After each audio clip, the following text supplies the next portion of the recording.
tax revenue for years to come. We're ready to work safely. This is a brand new MacBook Pro and our prototype sleeve first drop test. Here we go. 3, 2, 1. Screwed is perfectly fine. No scratches, no dents, no wear and tear at all. This is impressive. They don't tend to spread. That jump and spread are two different skills, and the chances that something jumps are relatively small. When something jumps, it then has to spread. It has to accomplish both tricks in order to become a pandemic. And the likelihood of it doing both things well is pretty low. So most of the time it doesn't jump, and when it does jump, it doesn't tend to spread. And it sounds like your example of these people, tragic as it is, represents a case in which something jumped but didn't spread.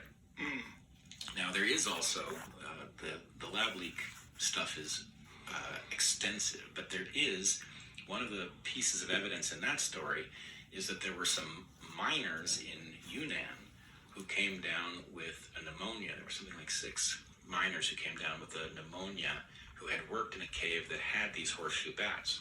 So to the extent that the lab in Wuhan was known to be working on bat coronaviruses for the purpose of preventing a pandemic, they were getting their bat coronaviruses from this cave in Yunnan province, long way from Wuhan. And the cave was identified because these miners had come down with this pneumonia, of which I think 3 of them died. So it's again a case in which something jumped, but it didn't spread. No pandemic arose out of it. So what we're looking at is the strong possibility that we were looking to prevent a pandemic at some place where something had jumped but had not spread, and then we took viruses from there and imbued them with the characteristics that allowed them to spread, solving its second problem. So that's a frightening story to me. It is frightening, and is it particularly frightening that it's coming out of China because we're not getting really good information from them because their propaganda is so strong? Yes and no. The Chinese have not behaved well. They have not informed us in the way we need to be informed. On the other hand, one of the reasons that this is a political football rather than a scientific question is that there is a perception, and in fact this perception has been amplified by the president, that this is potentially, if this leaked from the lab, that this is a Chinese problem. Yeah. This lab in China was part of an international community of virology researchers.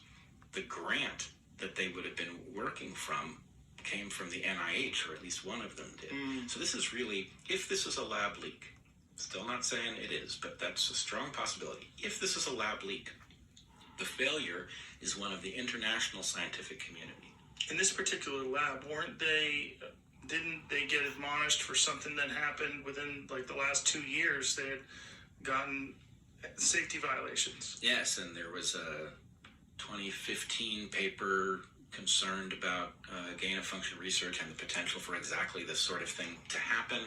So anyway, there was concern, but like so many things, I think it hovers outside of most of our awareness. So we discover, after the Deepwater Horizon accident, we discover that we're drilling these really deep deposits that we can't plug a leak when it happens. After the financial crisis, we discover that we're using leverage in a way that can cause one of these catastrophic economic meltdowns. The Aliso Canyon disaster reveals that we're storing, natural gas in these old oil deposits and that it can leak and not be plugged.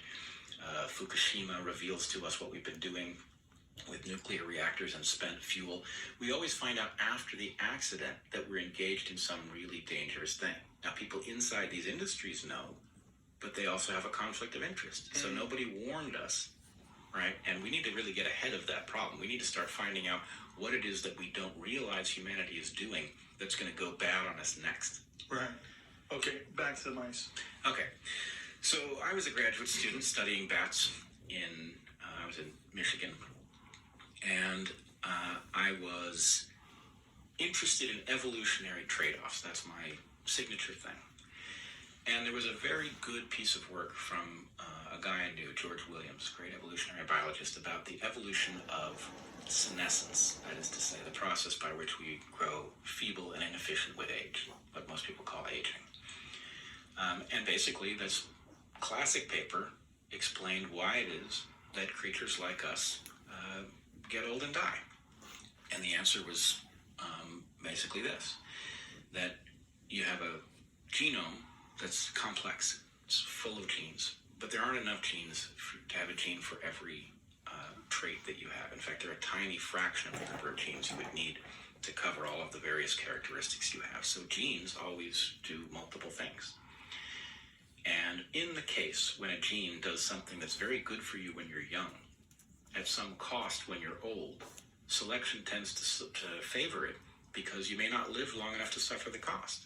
And so if you have the trait that makes you powerful when you're young, and you've got some cost that you're going to pay when you're old, but you're not going to live to get it, it may be a freebie, right? So selection sees early life much more clearly than it sees late life, and it prefers things that help you early, even at a cost of harming you late. That's the basic answer. It's called the antagonistic pleiotropy theory of senescence.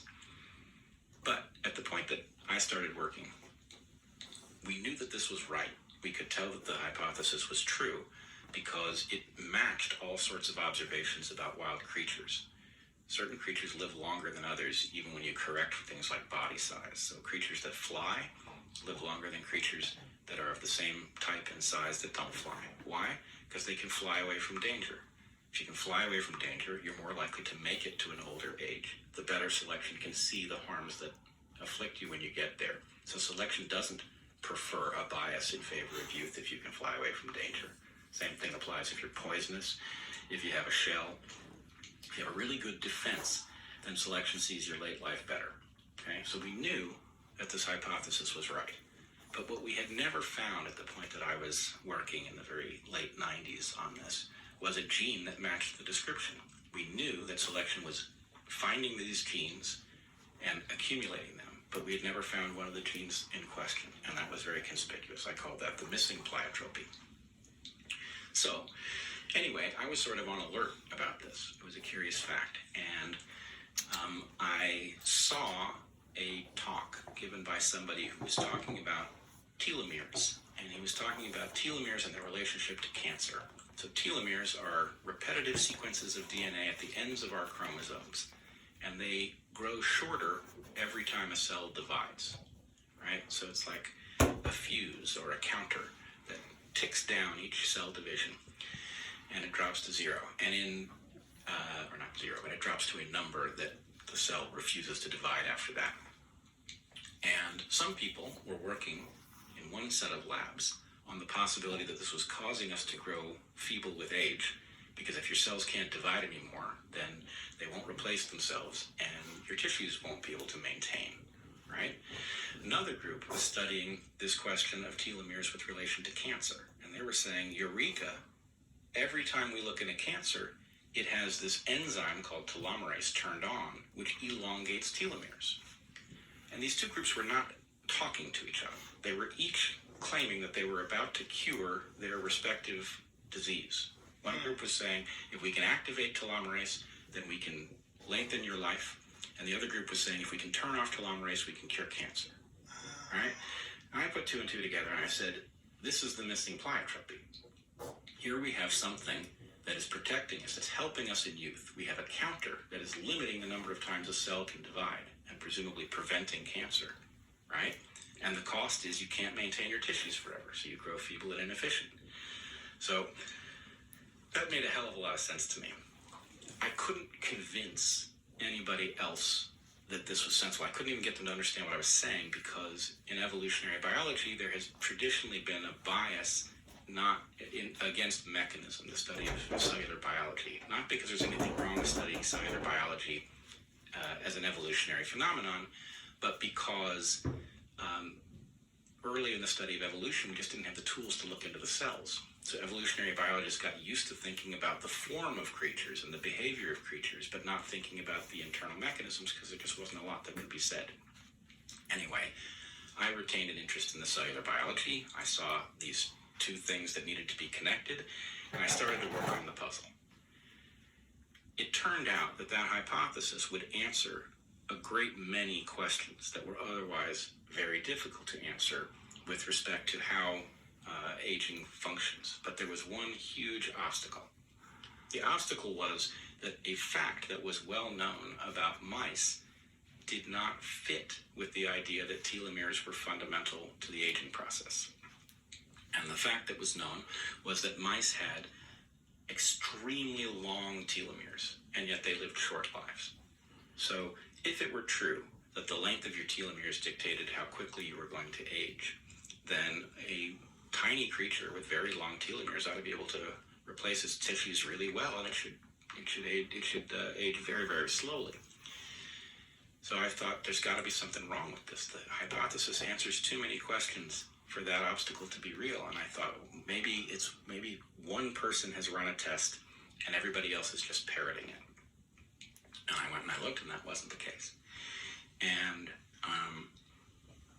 I finally realized that all of the mice that had been looked at were coming from one source.